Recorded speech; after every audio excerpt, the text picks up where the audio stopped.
ومن أحسن قولا ممن دعا إلى الله. بسم اللہ الرحمن الرحیم. السلام علیکم ورحمۃ اللہ وبرکاتہ. پیارے دوستوں اور عزیز بہنوں، میں ہوں یوسف ملک اور آپ دیکھ رہے ہیں دعوت جنت کا راستہ. دوستوں، آگے بڑھنے سے پہلے آپ سے گزارش ہے کہ ہماری ویڈیوز کو زیادہ سے زیادہ شیئر کریں، اور اگر ابھی تک آپ نے ہمارے چینل کو سبسکرائب نہیں کیا تو اس کو سبسکرائب ضرور کر لیں اور کمنٹس باکس میں اپنی رائے کا اظہار کریں.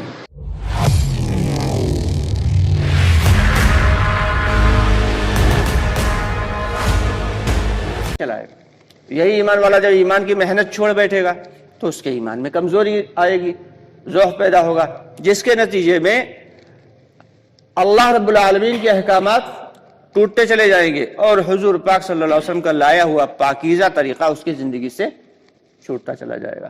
تو اس لیے ایمان کے مذاکروں میں بیٹھنا ہم سب کی ذمہ داری ہے. چنانچہ حضرت حنظلہ رضی اللہ عنہ جب پہنچے تو آپ صلی اللہ علیہ وسلم نے ان کی بات سن کے فرمایا کہ اے حنظلہ، یہ تو گاہے گاہے نصیب ہوتی ہے، یہ کیفیت تو گاہے گاہے نصیب ہوتی ہے، اور اگر یہی کیفیت رہے تمہاری جو ہماری مجلس میں بیٹھ کر ہوتی ہے، اگر وہی تمہاری کیفیت رہے ایمان کی، تو تمہارے بستروں پہ فرشتے آ کر تم سے مصافحہ کریں. یعنی کہ اتنی زیادہ تمہاری کیفیت جب ایمان کی بڑھ جائے گی تو فرشتے آنے لگیں گے تمہارے پاس اور تم سے مصافحہ کرنے لگیں گے. تو یہ ایمان جو ہے یہ نہایت اعلیٰ چیز ہے، نہایت رفع چیز ہے. دنیا میں اللہ رب العالمین نے جتنے بھی نعمتیں بنائی ہیں، ان نعمتوں میں سب سے افضل نعمت کون سی ہے بھائی؟ ایمان ہے. اور اسی ایمان کی محنت کو ہم لوگ چھوڑے بیٹھے. ہم لوگوں نے نماز کو ہی عبادت سمجھ لیا، نماز کو ہی دین سمجھ لیا. ہم لوگ جو آدمی کہ تھوڑا اچھے اخلاق کا ہے وہ اخلاق کو ہی دین سمجھ رہا ہے. جو آدمی کاروبار ذرا ایمانداری سے کر رہا ہے وہ اسی کو دین سمجھ رہا ہے. دوستو، یہ بے شک یہ سب چیز دین ہے، لیکن یہ مکمل دین نہیں ہے. مکمل دین کا ایک حصہ ہے، ایک جز ہے. کہ کامل دین نماز نہیں ہے، نماز تو دین کا ایک حصہ ہے. اچھے اخلاق کا ہونا یہ دین کا ایک حصہ ہے، اور سچ بولنا یہ دین کا ایک حصہ ہے.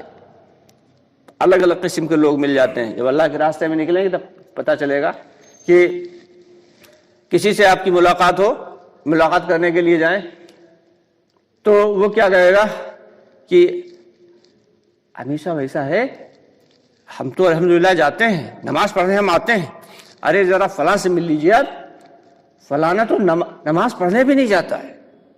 اور جب آپ اس کے پاس ملنے کے لیے گئے وہ کہے گا اللہ کا شکر ہے ہم دو ایک مرتبہ تو مسجد میں چلے جاتے ہیں، دو ایک ٹائم کی ہماری نماز ہو جاتی ہے، اللہ کا شکر ہے. ارے ذرا فلاں سے مل لو جا کے، وہ جمعے کو بھی نہیں جاتا.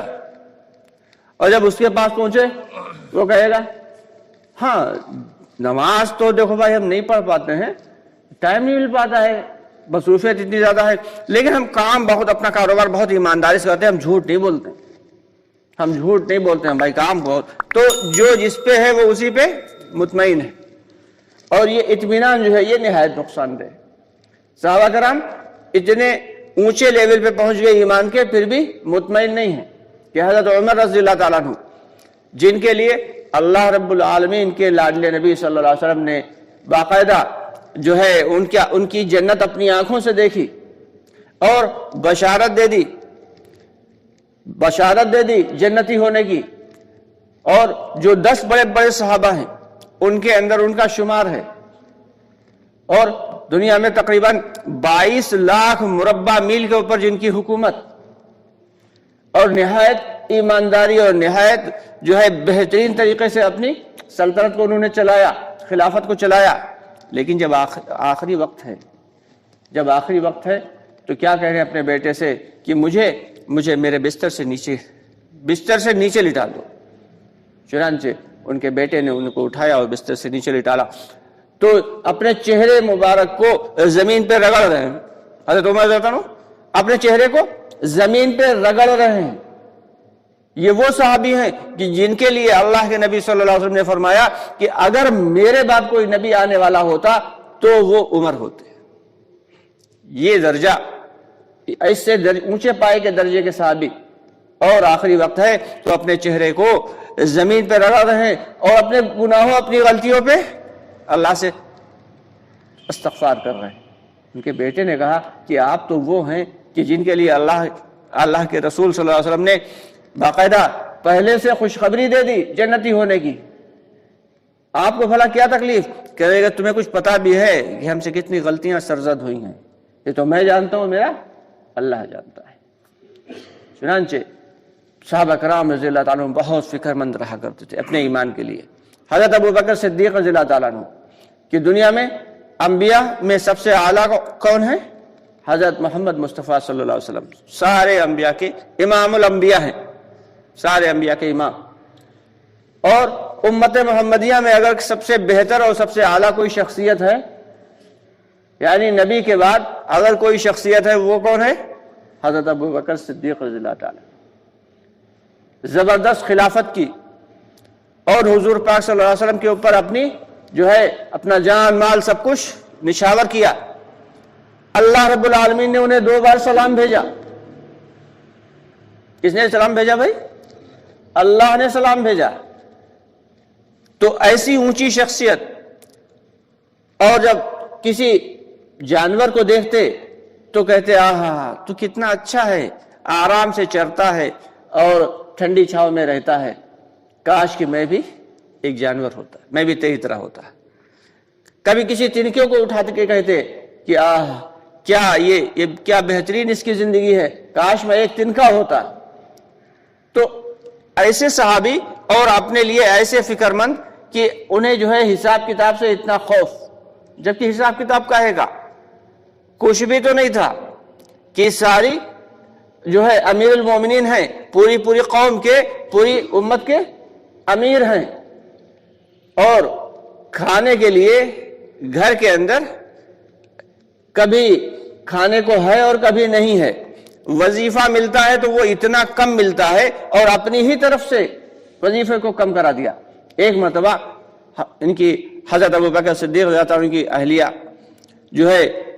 وہ فرماتی ہے کہ میرا کچھ میٹھا کھانے کو جی چاہا، کچھ میٹھی۔ اب ہم لوگ تو ایک وقت میں الحمدللہ کئی کھانے کھاتے ہیں، اور ذرا غور کریں صحابہ کرام کی زندگی کہ ہیں بادشاہ، پوری قوم کے بادشاہ ہیں، لیکن گھر کے اندر اتنا بھی نہیں ہے کہ بچے باقاعدہ پیٹ بھر کے کھا سکیں، بیوی پیٹ بھر کے کھا سکے۔ بیوی کا میٹھا کھانے کا دل چاہا تو کہتی ہیں گھر میں اتنا کچھ نہیں تھا کہ ہم کوئی میٹھی چیز بنا سکتے، پکا سکتے، تو میں نے پورے مہینے تھوڑا سا بچت کرتے گئے، اور اس بچت کو کرتے کرتے اتنا بچا لیا کہ ایک میٹھی ڈش تیار کی۔ اور جب میٹھی ڈش تیار کی اور حضرت ابو بکر صدیق رضی اللہ عنہ آئے، کھانے کے لیے بیٹھے، جب ان کے سامنے رکھی گئی تو کہنے لگے بھائی یہ کہاں سے آئی؟ تو بتایا، اہلیہ نے بڑی خوشی سے بتایا کہ ہمارا میٹھا کھانے کا جی چاہ رہا تھا، لیکن گھر پہ کچھ تھا نہیں، تو ہم نے مہینہ پر تھوڑا کر کے بچت کی، تھوڑا کمی کی ہر خرچے میں، اور یہ میٹھی ڈش۔ کہا اچھا، اس کا مطلب یہ ہے کہ جتنا تم نے یہ بچت کی ہے اتنا وظیفہ مجھے زیادہ ملتا ہے۔ خود گئے اور بیت المال میں جا کے اتنا وظیفہ۔ دوستو، ہمارا ایک نیا چینل ہے روحانیت اور سحر RAS، آپ سے گزارش ہے کہ آپ ہمارے اس چینل پر بھی آئیے اور اس چینل کو سبسکرائب کر کے اللہ کی عظمت، اللہ کی بڑائی اور اللہ کی کبریائی اور شیطان کے مکر و فریب سے ہم کیسے بچ سکتے ہیں، اس قسم کی بہت ساری ویڈیوز پڑی ہوئی ہیں۔ آپ اس چینل پر بھی آئیے اور ویڈیوز دیکھ کر استفادہ کریں۔ ساتھ ہی ساتھ انسٹاگرام اباؤٹ سیکشن میں انسٹاگرام کا لنک دے دیا گیا ہے، اگر آپ بات کرنا چاہیں تو ہم سے بات بھی کر سکتے ہیں۔